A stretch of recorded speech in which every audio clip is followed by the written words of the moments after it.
ኣብ ኤርትራ እኳ ሃዲመ ወፅየ ማለት እዩ ወታደር ነይረ ሃዲመ ወፅየ ንሱዳን ከይደ ማለት እዩ ካብ ሱዳን ከዓኒ ጫፍ ሱዳን ማለት እዩ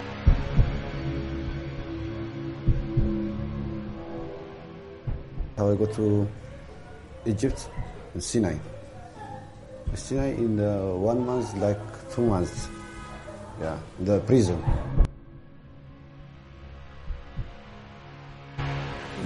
They kidnapped by the organ harvesters also. There is a lot cheat. I'm lucky I'm arriving to Israel.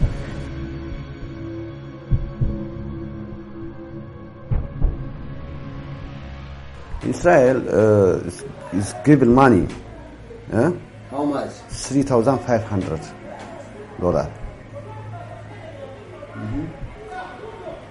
Come under Rwanda.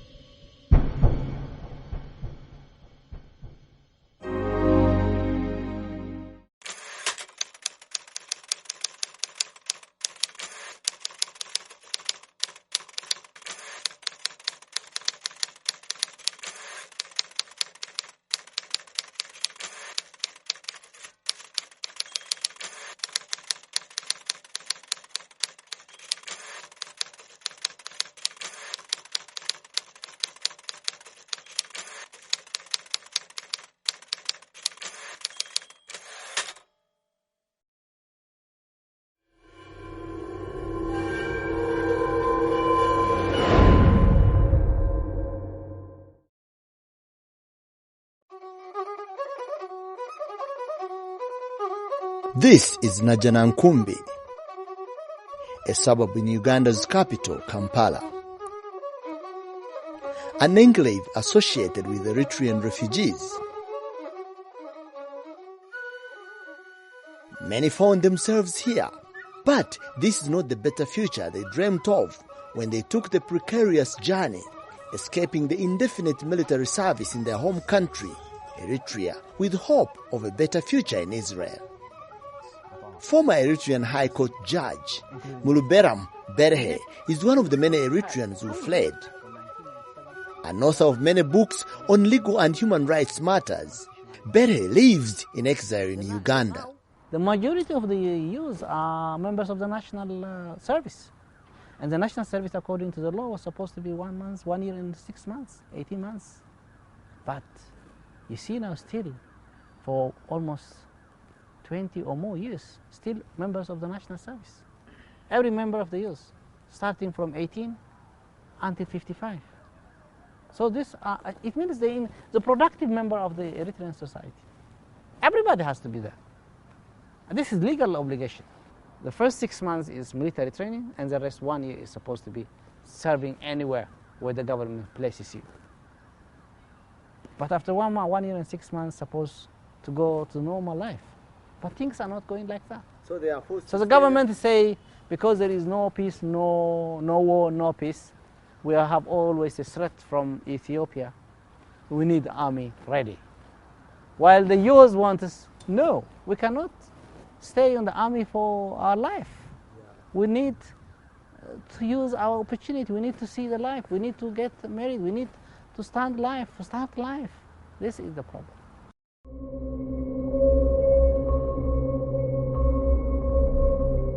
An arduous journey starts with crossing into the Sudan with 2 options. The first one is the hope of crossing into Libya to sail across the Mediterranean and seek asylum in Europe, while the other is to go via Egypt through the Sinai Desert to seek asylum in Israel.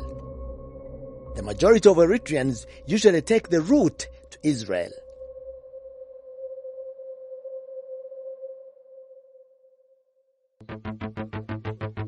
28-year-old Samuel, not his real name, fled Eritrea in 2008, spent 4 years on the perilous journey before making it to Israel in 2012.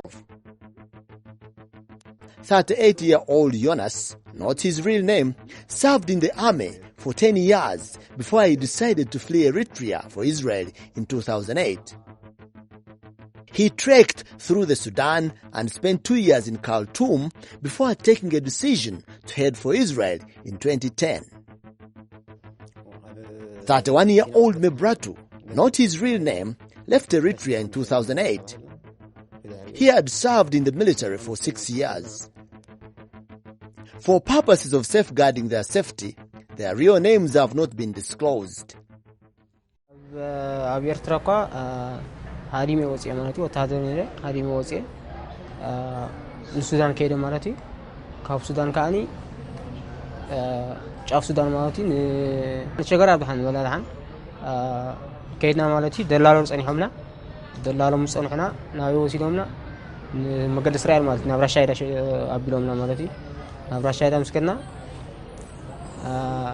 تمرة شايدة راح يزومنا نخسر خيرهم مالتي كاب كسلا شو ندرو ولا جميل هجفت مدرو ولا كل تور حجرنا أوش مدرو ولا ترى مأذنا طفينا مالتي مأذنا طفينا كل تور حجرنا تحرق كل تور حي كلنا رخينا مالتي فلسطين تقبلوا منا مالتي هم ودعت يوم جبسي هاي جبسي تقبلهم كايرو وسيلهم مالتي كاب كايرو نفط دوبنا إسرائيل وسيلهم هجي نفط دوبنا إسرائيل فسحنا حولي لهم $10,000 حولي لهم $10,000 حولنا كاو لك المسكف مس حولنا مالتي زي حول نيرهم حول زدون جيم قال مري هرموني ببتر جيرهم قال أسرهم بسنسلة جيرهم حولنا ولو زخانة زز حولت فلما مسكفلنا مالتي لك ساعة كلتنا ليتي سجرنا مالتي نسجر كلنا حجي ثم فلسطين مالتي بتخصن كسائن تقبلونا هذه من أين سجرنا بريتي بخمس نتيرنا مالتي كل تنيرهم زموتو استهاروا من يروم. First we go to Kassala. After Kassala 5 days, and after that I will go to Egypt and Sinai. Sinai in 1 month, like 2 months. Yeah, the prison. Why did they put you in prison? Because of with our agreement, the money 3,200 in Khartoum. Then you go to the Egypt. You ask that Egyptian 15,000. At that time, I don't have money. If you have put in the prison, you ask for the brothers and friends, and from Eritrea, mom is selling the gold, all sell it, you pay for me. You see, all this one is broken, still now. Why? If you don't pay, every morning you beat for me, not only me, too much Eritrea. I was a soldier in Eritrea. Then I was moving 2008. I'm coming to Sudan. Then I was going to Israel. Going from Sudan to Israel, I was in Sinai 2 months. Then I get in Israel. There is too much problem, that it was the desert. There is not eating, there is no drink 2 months. It was very hard. Then, but God helped me. I got Israel. أو بزح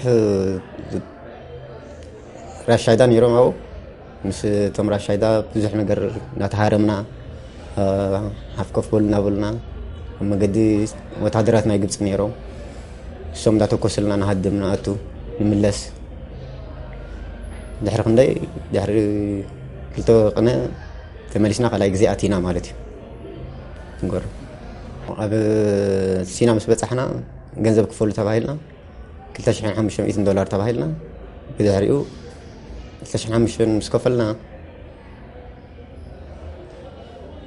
ناب $800 وسيقو تباهلنا وسيقو تباهلنا أيتم دربورم وسيقوم تم دربورنا تقد كيتنا أتينا إسرائيل حابب مقطع أتيلنا نحن أنا بعلق كلتا شحن $500 قفيلة ومصارنا زنورجن قال زخفول نيرم شمانتاشا أو مساعتنا بإسرائيل ثم جمرات بقى تقبلهم مالتي This is South Tel Aviv, an area in the Israel capital with a large number of Eritrean asylum seekers. It is here at the Levinsky Park that those who make it into Israel are released on the streets and left with no hope to seek asylum. As they wait for their asylum status to be determined, they embark on the arduous task of finding work and place to live.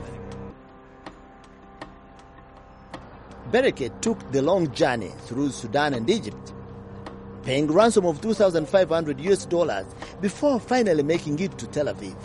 So when I arrived, they put me in the prison to check me medical situation and who am I and what for I'm coming. After they interviewing me, checking my medical condition, they took me out after 15 days to the bus station of Beersheba. They gave me ticket to Tel Aviv. And then I came to Tel Aviv to Levinsky Park. And then my life started from that time, self-survival.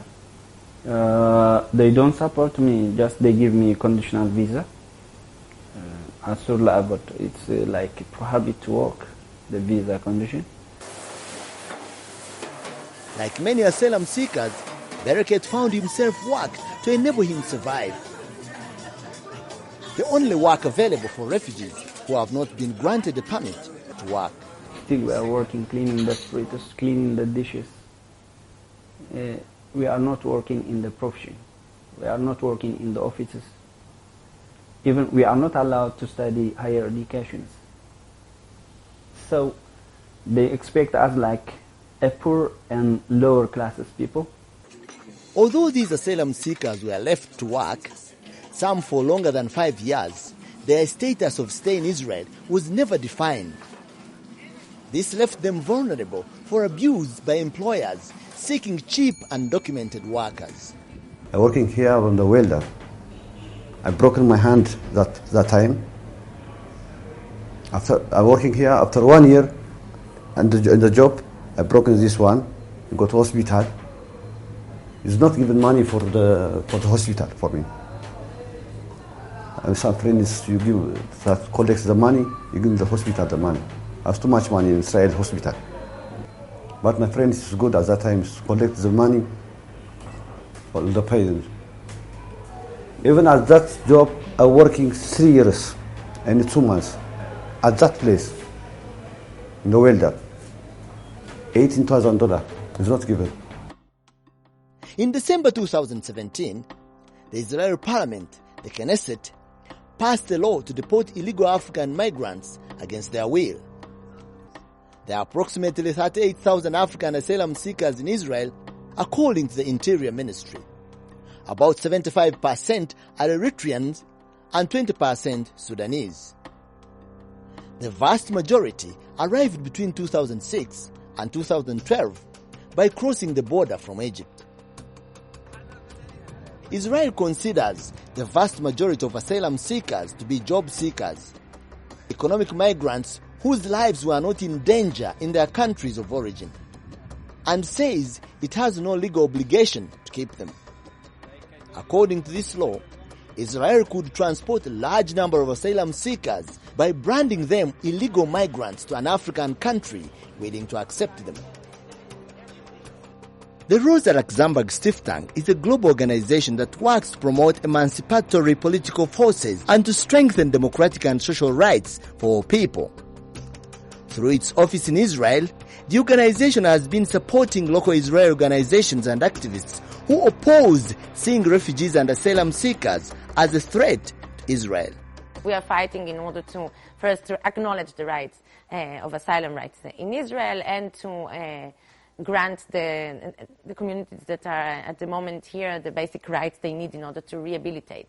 But as I said before, this is a political struggle. So we're actually struggling to change the character or to change the policies in Israel towards non-Jewish migrants and to enable a much more heterogenic understanding of what is citizenship and to enable, in this sense, a process in which both asylum seekers and migrants have the future possibilities of becoming part of the Israeli society. So this is why this is a very deep, sensitive topic and a struggle within the Israeli society. The issue of undefined status of asylum seekers made some resistance from opposition members of parliament. My name is Michal Rozin. I'm a member of the parliament from Meretz party. This is my second term in the Knesset. In the last Knesset, in the former Knesset, I was the head of the Foreign Workers Committee in the Knesset and dealt a lot with the issue of the asylum seekers, as the Israeli government called them the infiltrators. The governments of Israel decided not to recognize the asylum seekers, the migrants, as refugees. They prefer to give them protection, if they call it, from deportation.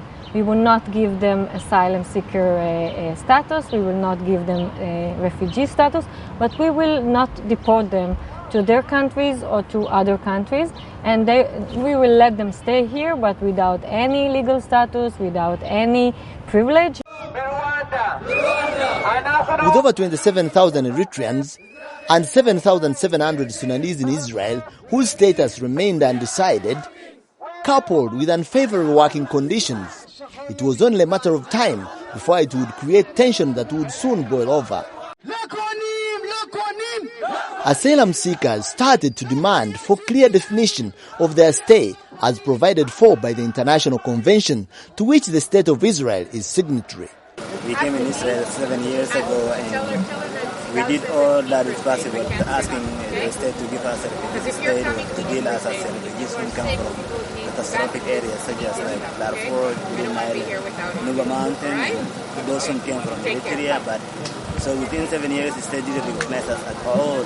Every day we are just having a problem with the different situation. They call us infiltrators and everything like criminals. 2015, I submit this paper. Still, I'm waiting for interview. They gave me an appointment on 26th of March 2008. I don't have any hope from this interview. 99.9% is rejected.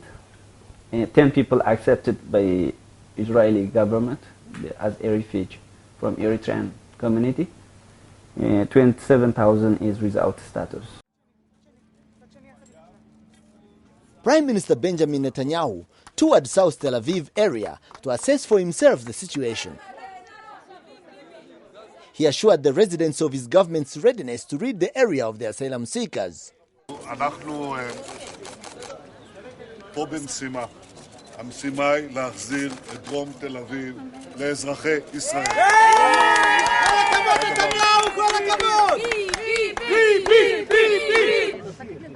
אנחנו עוסקים במסתננים בלתי חוקיים. לא בפליטים, מסתננים בלתי חוקיים.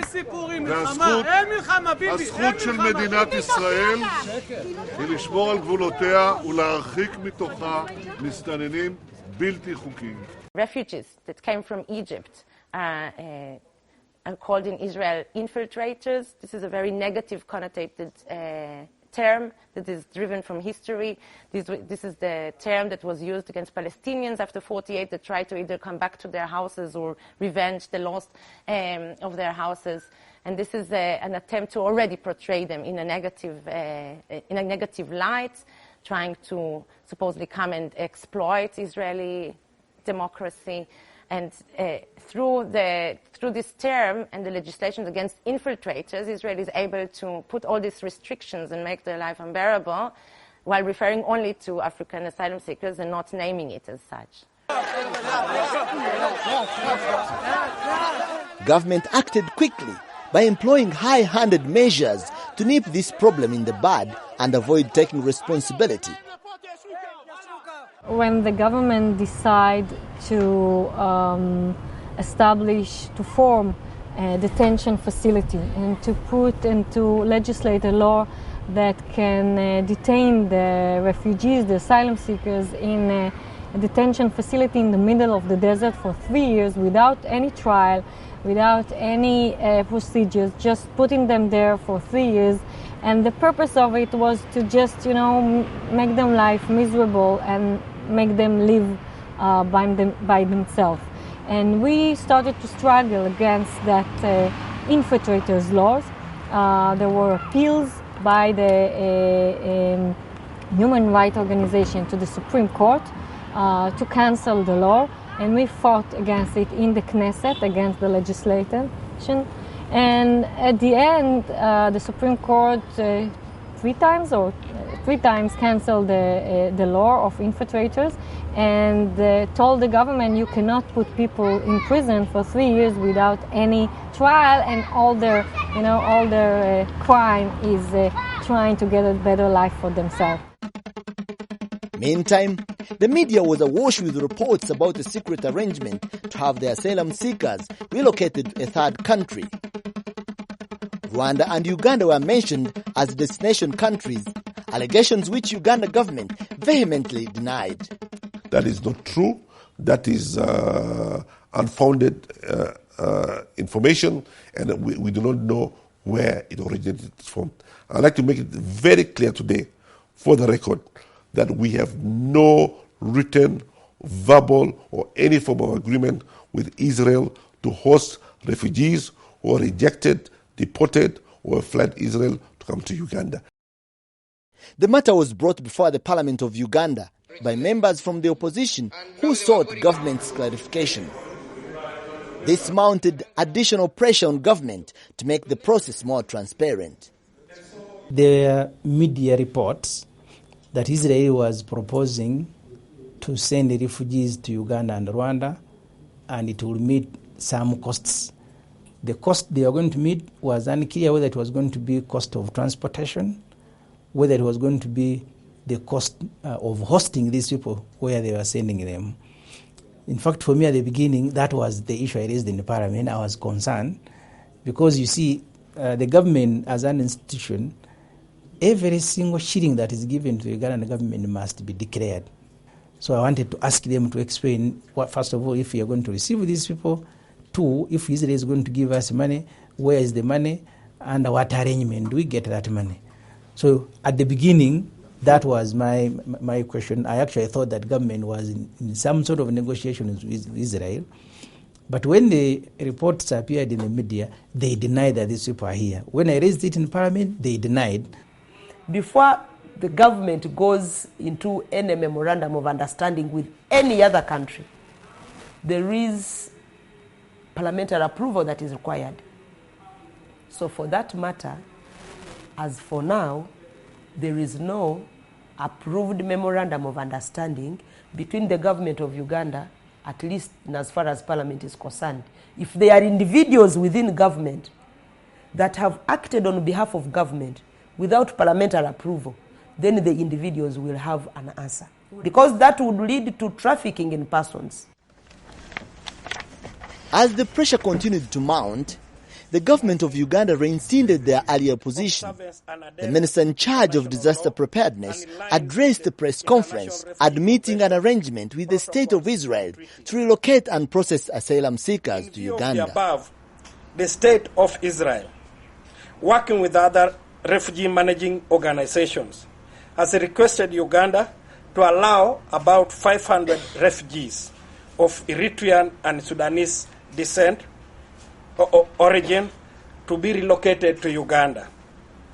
I want to make it abundantly clear that the government and my ministry are positively considering this request. And it is important to note that all the relocatees shall have to undergo a rigorous verification process under what we call a refugee eligibility assessment to find their status so that they can be granted asylum in our country. But he insisted that the relocation process was yet to start and no funds have been paid to the government of Uganda. Clear that already we have 1.4 million refugees here in Uganda.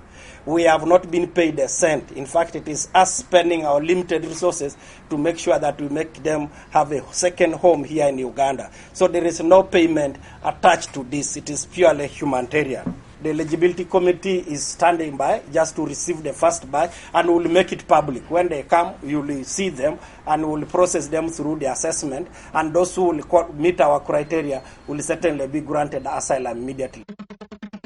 Under the shadows, a number of asylum seekers who fled Eritrea to seek asylum in Israel are being brought to Uganda under circumstances akin to human trafficking.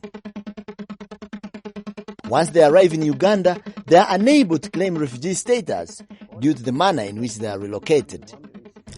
$3,500 ሂቦምኒ ንሩዋንዳ ኪጋሊ ኢሎምኒ ካብ ኪጋሊ ስመጻሁ 250 ከፊላ ኾነ ካምፓላ መጽ ኣብ ኪጋሊ ምስ ወረድና ካብ ኣየር ምስ ወረድና ሓደ ተቀበለና ሰብ ገይሮምላ ሰብ ተቀበለና ናብ ሓደ ሆቴል ወሲድና ካብቲ ሆቴል ከዓ ንካምፓላ ትቆዲኩም ኢሎ ከዓ 250 ክትከፍሉ ኢኹም ኢሎምና حرايلنا يدخلنا نبزحنا مالتي من باس كثير تستقبل الناس نفط هوتيل مسوسدنا ان كامبالا تكودني يخم دليهم لنا اولنا كل 250 كتكفل يخم يلو تاكس مصيو ببرا بوردر دي بوليس ببرا حبيو ابز عديتنا 250 كاف فيلنا نحن بوليسيو مس اسرائيلاويان ركب دلو سب مالتي انا نبز صحنات قنس دلوهم بويم ليهم بوليس دي متايسو بوليس اللي دخلنا نايت ايربورتين تخيلنا بصدفه الهوتيل وسيدنا. At one of the government's weekly meetings in Jerusalem, Benjamin Netanyahu briefed his cabinet that the refugees who he referred to as infiltrators were already being shipped out of Israel. התחלנו להוציא, הוצאנו כמה אלפים ואנחנו נמשיך כדי להוציא אותם מערי ישראל. יש שם בעיות קשות של פשיעה, של מתחים, של תעסוקה, של תברואה. Though Uganda has a favorable refugee policy, taking in the bulk of refugees from its volatile neighboring countries, totaling close to 1.5 million fleeing conflicts in Congo, Burundi, Somalia, and South Sudan, to attain refugee status in Uganda, one has to be subjected to verification process, a procedure that is done in conjunction with the UN bodies dealing with refugee affairs like the UNHCR. Those who come to the country under unclear circumstances are unlikely to meet the eligibility criteria. All those who gain access to the country through forests, through lakes, once found, they are subjected to the law. They are treated as illegal immigrants and as such prosecuted. The Eritrean community in Uganda has formed a lobby organization to present the issue of Eritrean relocated to Uganda under the cover of darkness to the government of Uganda. They hope that lobbying through a joint effort may get the attention of government officials and change the fate of their colleagues brought to Uganda under illegal circumstances. The legal dilemma when they are put here, they are neither migrant nor refugee, so they are stateless legally. They are stateless.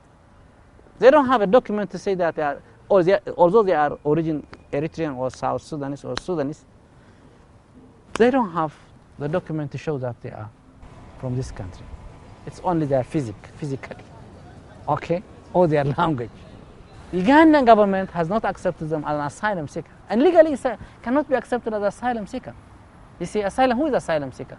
Asylum seeker is somebody fleeing from some kind of danger, whether it is a political, ethnic, religion, discrimination, name it whatsoever. But these people are coming from a plane with no document. Huh?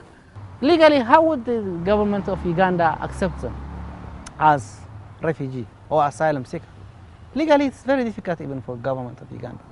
Human rights lawyer Laudislaus Rwakafuzi has taken interest in the issue.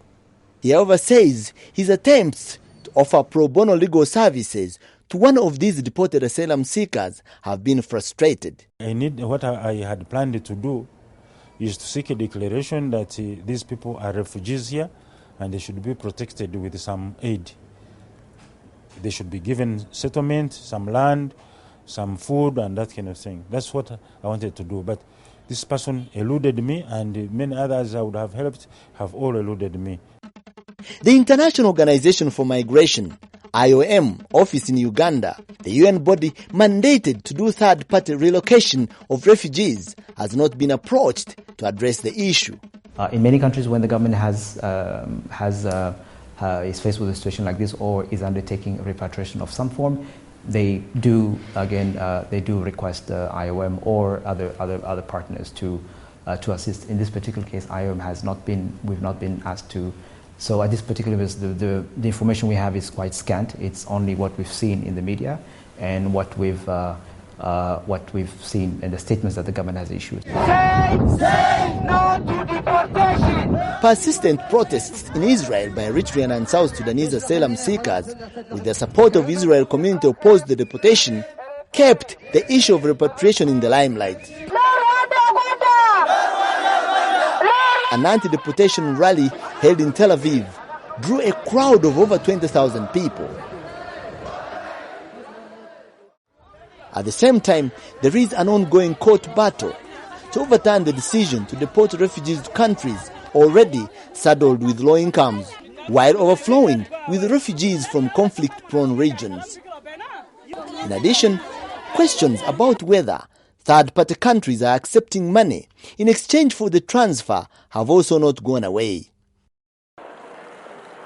On March 12, 2018, the Israel High Court of Justice temporarily froze the deportation and ordered the government to address some of the legal issues surrounding its expulsion policy.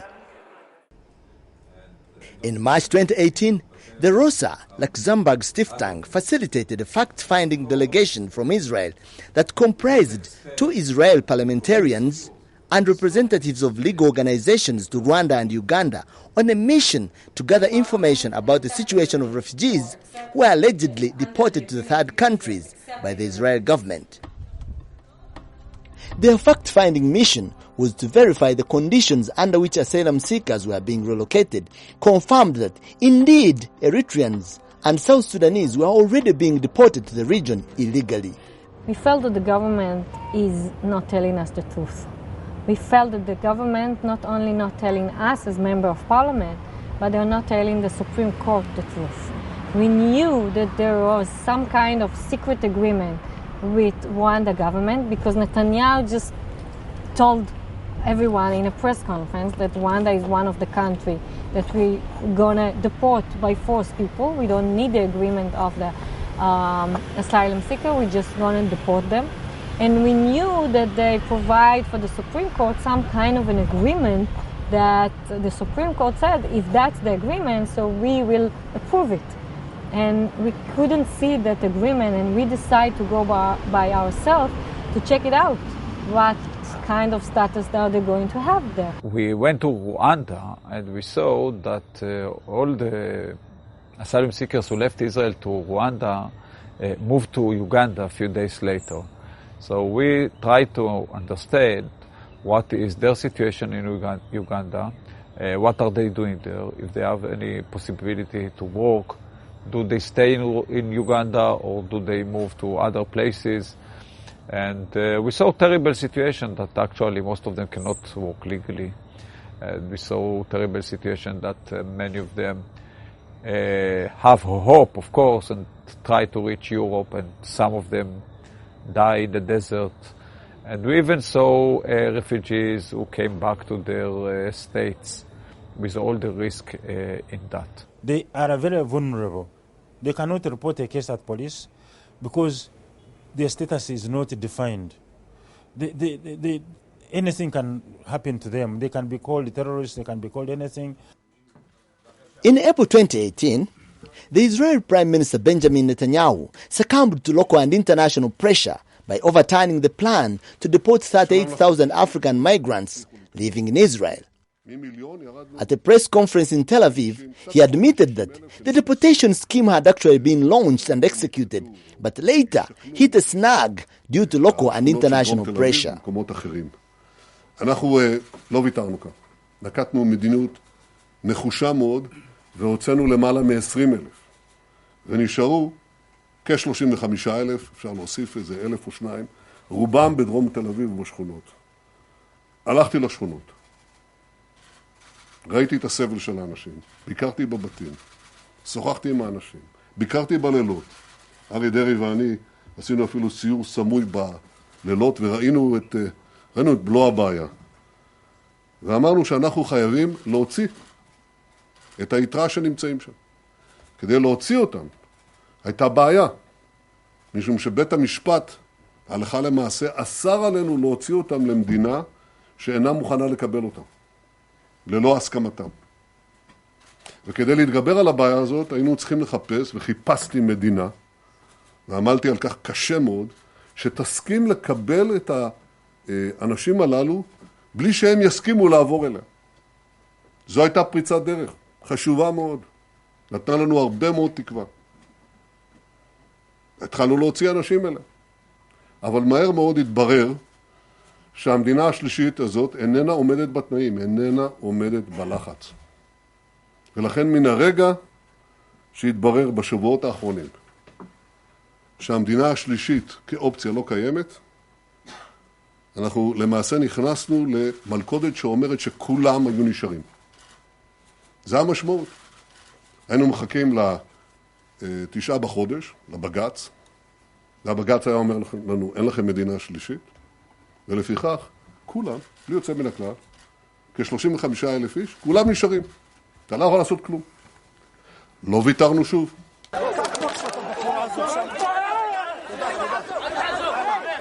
This implies that the status of Eritreans and South Sudan asylum seekers in Israel remains largely unchanged, with the Israel government unable to push through with their official deportation, while on the other hand, deferring regularizing their stay. And I think something was shifted in the mind of the government and, of course, the public, and that started a movement in all this issue. We know that after we came back, the head of the department in the Minister of Interior Affairs traveled after us to the same countries. We know that the Supreme Court started to ask difficult questions to the government. So we know we made a change. At the end, I think what helped us is also that the Rwanda government decided not to go on with that agreement, and took it back, and hopefully they won't be deported by force from here to any country. I'm happy to say that 9 days after our visit, the government told or sent a message to the Israeli government that they will not accept refugees or asylum seekers coming from Israel. I don't know how much of this was because of our trip, maybe 0%, maybe 100%, probably a few percent, but it was an outcome of the protest in Israel. It was an outcome of the policy that tried to put the African governments of Rwanda and Uganda in a way that they collaborate with the Israeli government in a very unmoral move. We were happy that at the moment the threat of deportation is off the table, but since we know that no real profound changes are taking place in policies, at the moment we are actually in a limbo, waiting to see what will be the next move of the Israeli government. In the meantime, the fate of asylum seekers who remain in Israel is still undetermined, with very slim chances of being granted asylum status. This implies that their dream of finding a safe place to live, work and enjoy basic human rights still hangs in balance. And as for those spirited away back to Africa under the cover of darkness, they continue to face a grim and uncertain future. Having already applied for asylum in Israel, they cannot be granted refugee status in a country in Africa. Without any identification of any sort, they are rendered stateless in the new country where they continue to live in the shadows. Out of desperation, the other option is to risk taking the perilous journey across the Mediterranean to Europe.